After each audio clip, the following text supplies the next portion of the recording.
Speed of sound in different medium. Next topic is speed of sound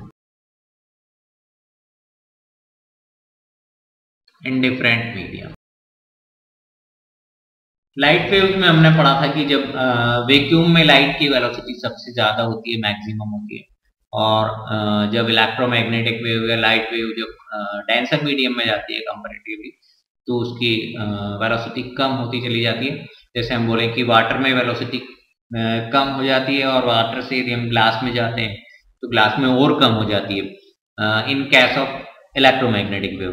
but in case of sound wave जो हम पढ़ रहे हैं अभी प्रेजेंटली, साउंड वेव में सॉलिड में वेलोसिटी सबसे ज्यादा होती है, because sound wave is elastic wave and it requires the material medium for propagation. तो जहां पर मटेरियल की डेंसिटी ज्यादा होगी, जहां पर पार्टिकल डेंसिटी ज्यादा होगी, वहां पर एनर्जी ट्रांसफॉर्मेशन इजी होगा कंपैरेटिवली। तो सॉलिड में पार्टिकल्स सबसे ज्यादा नजदीक होते हैं, कांटेक्ट में होते हैं, तो हम ये कहेंगे कि velocity of sound is maximum in solid then liquid then gas. V solid is greater than V liquid is greater than V gas. सबसे मैक्सिमम जो वेलोसिटी होती है वो सॉलिड में होती है। जैसे हम एग्जांपल ले सकते हैं टेलीफोन वाला, या हम सबसे अच्छा एग्जांपल ये भी हो सकता है कि जैसे बहुत दूर से हमको ट्रेन की जो वो रेल होती है, जो पटरी होती है एक तरीके से, उस पर जब हमको साउंड सुनाई नहीं देती है एयर के थ्रू, मतलब हमको जब हम प्लेटफॉर्म पे खड़े हैं तो हमको पता नहीं लगता है कि ट्रेन आने वाली है, लेकिन यदि हम पटरी पर कान लगाएं, ऐसा करना नहीं है, लेकिन एक एग्जाम्पल के उस पे ले सकते हैं अपन कि यदि वहां पर देखें तो काफी दूर से जब हमको उसकी एयर में साउंड सुनाई नहीं देती कि मतलब ट्रेन आ रही है, उसकी विशेष सुनाई नहीं देगी, उस समय ट्रेन का पता हम लगा सकते हैं कि मतलब जो पटरी पर ट्रेन आ रही है या नहीं आ रही, बिकॉज की सॉलिड के अंदर जो उसका वाइब्रेशन है वो काफी तेजी से चल रहा है होता है, और वो हमको सुनाई दे सकता है। Next topic is noise. Noise जो भी डिस्टर्बिंग साउंड होती है जिससे कि हम परेशान होते हैं, एक्चुअली इसमें भी हर एक का क्राइटेरिया डिफरेंट डिफरेंट हो सकता है। किसी की सेंसिटिविटी बहुत ज्यादा होती है, फिर भी एक बेसिक क्राइटेरिया इसमें सेट होता है कि भाई इससे ज्यादा यदि साउंड होगी तो उसको हम नॉइज बोलेंगे। और इसके लिए जो मेजरमेंट हम कंसिडर करते हैं, loudness of sound is measured by the decibel. Decibel से हम इसको कंसिडर करते हैं कि डेसिबल इतना डेसिबल होगा तो उसको हम नॉइस में कंसिडर करेंगे। तो इसके पॉइंट्स में अभी आपको बताता हूँ। Sound wave which produces some trouble sensation and are unacceptable are called noise. Noise की डेफिनेशन हम डिस्कस करते हैं। Sound wave which are produce some trouble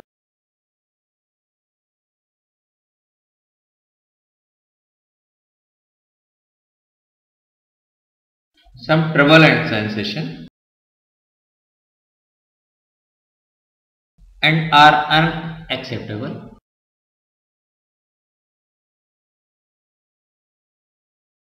are called noise. The unit for the measurement of noise is decibel. Actually noise की unit नहीं हम बोलेंगे, इसको हम ऐसा बोल सकते हैं कि loudness of sound is measured by the decibel. मतलब कम भी डेसिबल हो सकता है जिसको कि हम नॉइस नहीं बोलेंगे। तो जो मतलब आपकी साउंड जो हम एक्सेप्ट करते हैं सुनने के लिए, जो हमको अच्छी लगती है, उसका भी मेजरमेंट डेसिबल से ही हम करते हैं। तो एक्चुअली हम बोल सकते हैं कि loudness of sound is measured by the decibel.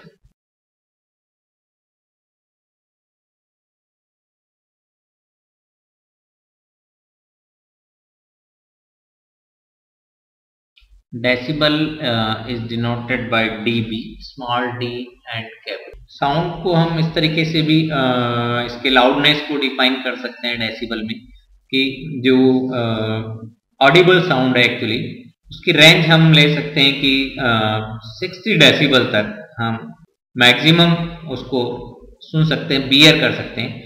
तो एक्चुअली जो क्वाइट ऑडिबल कंफर्टेबल साउंड होगी वो 30 to 40 मानी जा सकती है। उससे कम पर हमको साउंड ऐसा हो सकता है कि सुनाई ना दे। जैसे मान लिया हम बोलेंगे 10 to 25 यदि हम ले लें या 10 to 30 ले लें, वो जस्ट ऑडिबल साउंड के लिए हम कह सकते हैं कि जो 10 डेसिबल टू 30 डेसिबल हम ले लें, ये जो साउंड होगी उसको हम बोल सकते हैं just Audible.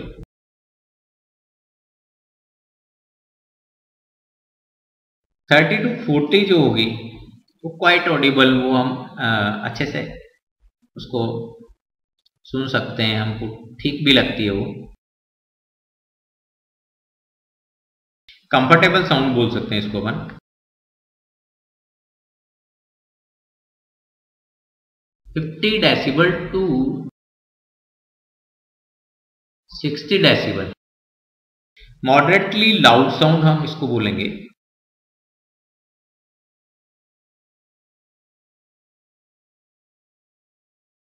70 decibel to 80 decibel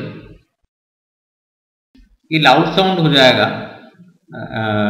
but हम इसको टॉलरेट कर सकते हैं किसी तरह। जैसे हम बोलते हैं कि भाई थोड़ी देर के लिए हम बैंड बज रहा हो शादी का, तो हम उसको टॉलरेट कर सकते हैं, लेकिन दिन भर उसको सुन लें ऐसा पॉसिबल नहीं है। It is very loud sound but tolerable.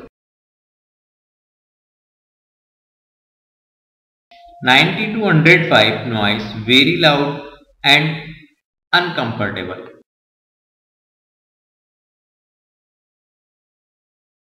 इसको हम ऐसा बोल सकते हैं कि 90 to 130 अनकंफर्टेबल में आ जाएगी, and 130 decibel and above painful हो जाएगी।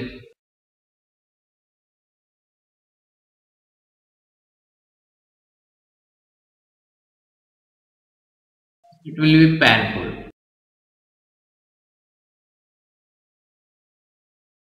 अब इसको हम थोड़ा डिस्कस करेंगे, harmful effect of noise.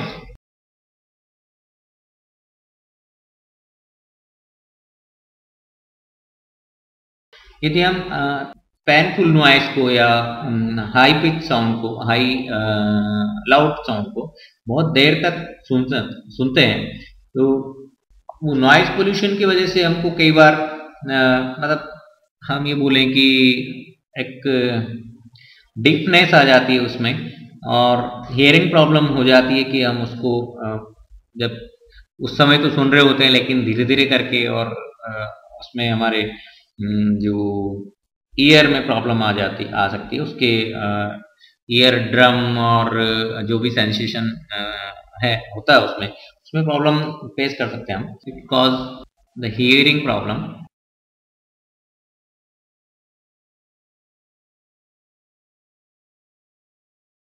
which may lead to deafness।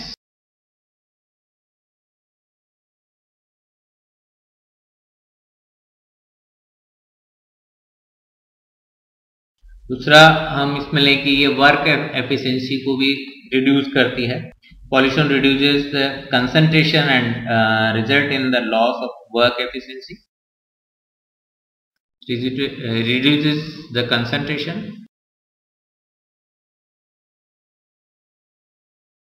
and work efficiency। Noise caused anger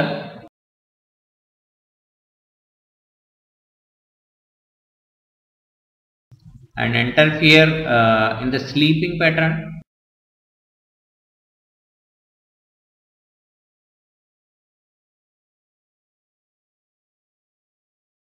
ये बहुत सारे कॉजेज अपन ने देखे हैं इसमें कि नॉइस से हमको जो हाई पिच साउंड है, हाई एम्पलीट्यूड वाली साउंड है, उससे कितना नुकसान होता है, और कई बार परमानेंट नुकसान भी इससे हो सकता है कि बहुत ज़्यादा जैसे हम कंटिन्यूसली नॉइस साउंड को सुनते हैं। हमारी कभी कभी क्या होता है कि किसी इंडस्ट्री में जब कोई व्यक्ति काम करते हैं तो वहाँ पर कंटिन्यूसली साउंड चलती है, बहुत हाई एम्पलीट्यूड वाली साउंड होती है, तो उससे कई लोगों को प्रॉब्लम हो जाती है कि उनकी लास्ट में जो सुनने की क्षमता है वो ही खत्म हो जाती है, एक तरीके से डीपनेस आ जाती है उनमें।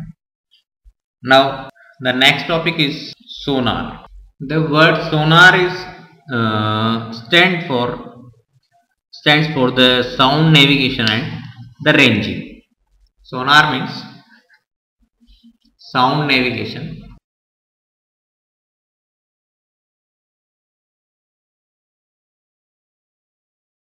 and ranging.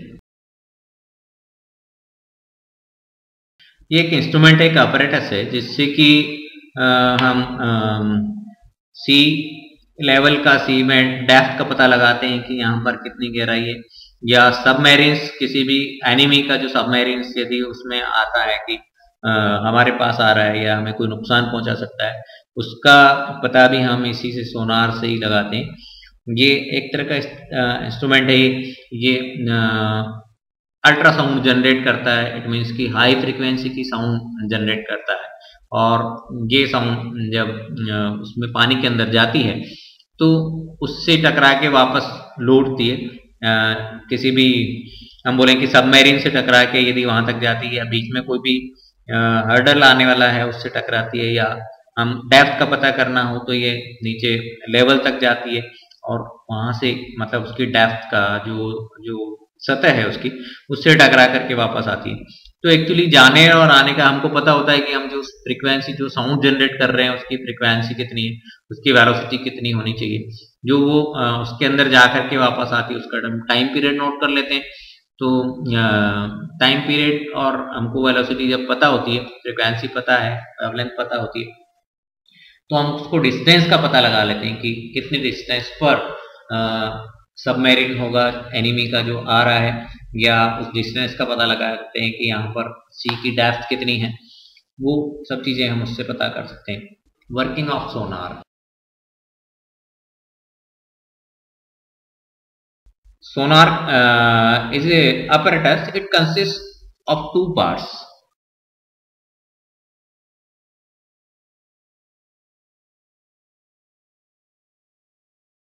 One is transmitter.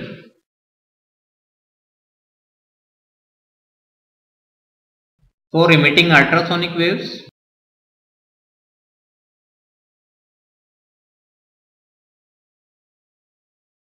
Ultrasonic waves are produced and transmitted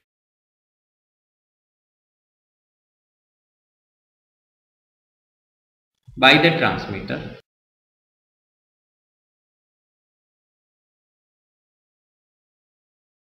And second part of it is receiver.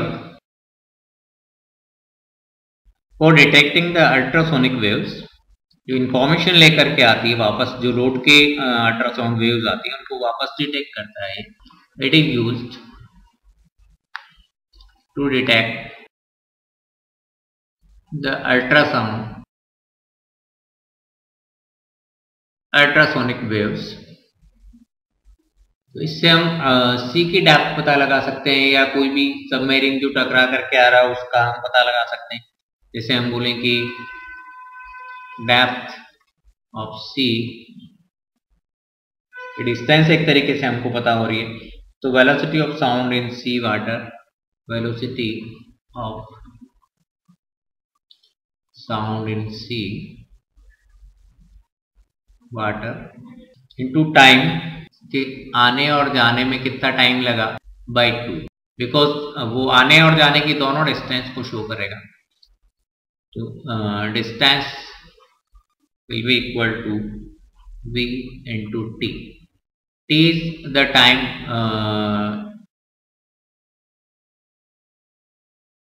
आने और जाने का टाइम। यहाँ से जब हम वेव प्रोड्यूस कर रहे हैं तो वो सी के अंदर जाएगी और वापस लौट के आएगी, तो टी इज टोटल टाइम। और टोटल टाइम इसीलिए हम इसको 2 से डिवाइड करते हैं, क्योंकि ये जो डिस्टेंस आ रही है वो एक्चुअली जाने और आने की टोटल डिस्टेंस। तो एक साइड का हम उसकी डेप्थ फाइंड आउट करने के लिए उसको 2 से डिवाइड करेंगे। Here t is total time for to and fro motion. Reason for using the ultrasonic wave in sonar. ये बहुत इंपॉर्टेंट रीजन है एक तरीके से कि अल्ट्रासोनिक वेव को हम यहाँ पर क्यों यूज करते हैं।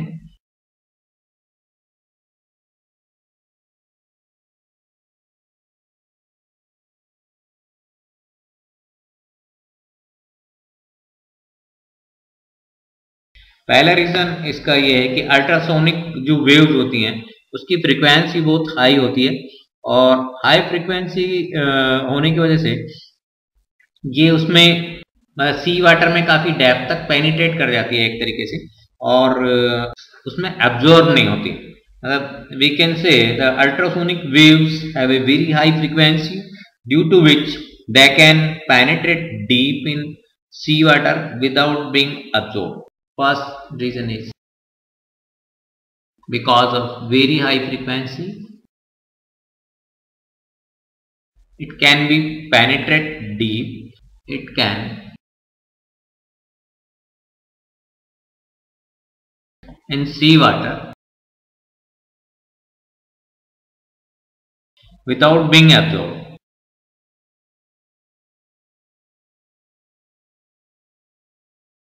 Second is ultrasonic wave cannot be confused with the noise, because ये अल्ट्रासाउंड को हम सुन नहीं सकते हैं, अल्ट्रासाउंड ऑडिबल साउंड नहीं है, तो इसको रिसीव जब हम करते हैं तो वहां पर जो मतलब हम बोले कि सी में काफी डिस्टरबेंस होता है, जो पानी की जो आवाज होती है या जो मशीनरी उसमें चल रही होती है शिप में, वो सबकी नॉइज से इसमें कोई डिस्टरबेंस नहीं होगा, तो इसको हम इजीली कलेक्ट कर सकते हैं और उसकी रीडिंग ले सकते हैं। It cannot be confused with the noise, such as the voice of engine,